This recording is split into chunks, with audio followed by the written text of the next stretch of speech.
ఆలూరు శ్రీదేవి. రాజధాని తొలి విడతలో భూమిని ఇచ్చిన రైతు మహిళని మేము ఇవాళ సెకండ్ ఫేజ్లో భూమి తీసుకోవడం అనేది మాత్రం మేము యాక్సెప్ట్ చేస్తున్నాం. ఎందుకంటే హైదరాబాదు ఒక సైబర్ సిటీ చేయంగానే అంత డెవలప్ అయిపోయింది అని ఒక మాట మాట్లాడుతున్నారు.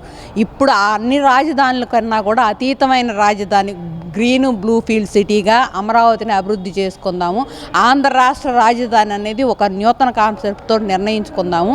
అండర్ గ్రౌండ్ డ్రైనేజ్ వాటర్లు కానీ ఏదైనా కరెంట్ అండర్ గ్రౌండ్ కానీ ఏదైనా ప్లానెడ్ సిటీగా నిర్మించుకుందాం అనుకున్నప్పుడు ప్లానెడ్ సిటీలో ఇప్పటికే నవనగరాలకి భూములు అనేది ఇవ్వటం ఉండయి అని నేను ఇక్కడ అనుకుంటున్నాం. నవనగరాల భూములు కూడా అయిపోయినాయి, కొంత మాత్రం వరకే ఇక్కడ డెవలప్ అయింది. అందువల్ల సెకండ్ ఫేజ్లో భూమిని తీసుకొని ఆ భూముల్లో ఇప్పుడు రైల్వే ప్రాజెక్ట్ కానీ ఔటర్ రింగ్ రోడ్ కానీ లేకపోతే ఎయిర్పోర్ట్లు మళ్ళీ కొన్ని మరి సంస్థలు అనేది ఇక్కడికి రావడానికి పరిశ్రమలు కొన్ని రావడానికి ఉద్యోగాలు ఇవ్వడానికి ఇవాళ ఆ రాజధానిలో వచ్చేసరికి కొంతవరకే భూమి ఉంది. ఆ భూమిని ఎవరికి ఇవ్వాలో ఏమి ఇవ్వాలో తెలియట్లా. అట్లాంటి పరిస్థితుల్లో భూమి ఇవ్వటానికి సిద్ధపడిన రైతుల్ని మాత్రమే తీసుకొని మరి ఇక్కడ కూడా డెవలప్ చేసి మేము తొలి విడతలో దీనిలో ఇచ్చిన వాళ్ళగా మా అభిప్రాయం ఏంటంటే ముందు ఫస్ట్ ఫేజ్లో ఇచ్చిన వాళ్ళకి కొంతవరకు పని చేస్తున్నట్టు మాకు ఏదన్నా కనిపిస్తే సెకండ్ ఫేజ్ను మేము వ్యతిరేకించే వాళ్ళం కాదు.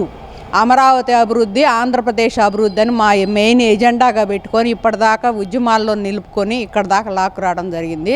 అందువలన ఫస్ట్ ఫేజ్లో భూములు ఇచ్చిన వాళ్ళకి న్యాయం చేసి రెండో ఫేజ్లో భూములు తీసుకుంటే మేము వ్యతిరేకం కాదు.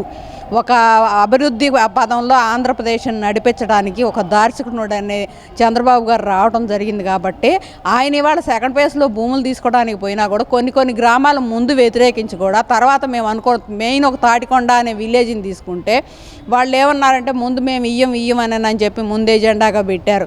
ఆ తర్వాత మేము రైల్వే ప్రాజెక్టుకు కానీ ఔటర్ రింగ్ రోడ్డుకి కానీ ఇన్నర్ రింగ్ రోడ్డుకి కానీ వేటికి కూడా మేము అభ్యంతరాలు చెప్పము, మేము భూములు ఇవ్వడానికి సిద్ధంగా ఉండాము. కాకపోతే ముందు అక్కడ డెవలప్ చేసి వచ్చినాక మా భూములు తీసుకోమని చెబుతున్నారు. అదే కాన్సెప్ట్ తోటి అందరం చెబుతున్నాము. దాదాపు ఆంధ్రప్రదేశ్ రాజధానికి భూమి అనేది కొరత లేకుండా చేసుకోవడం వరకే మెయిన్ ఎజెండా.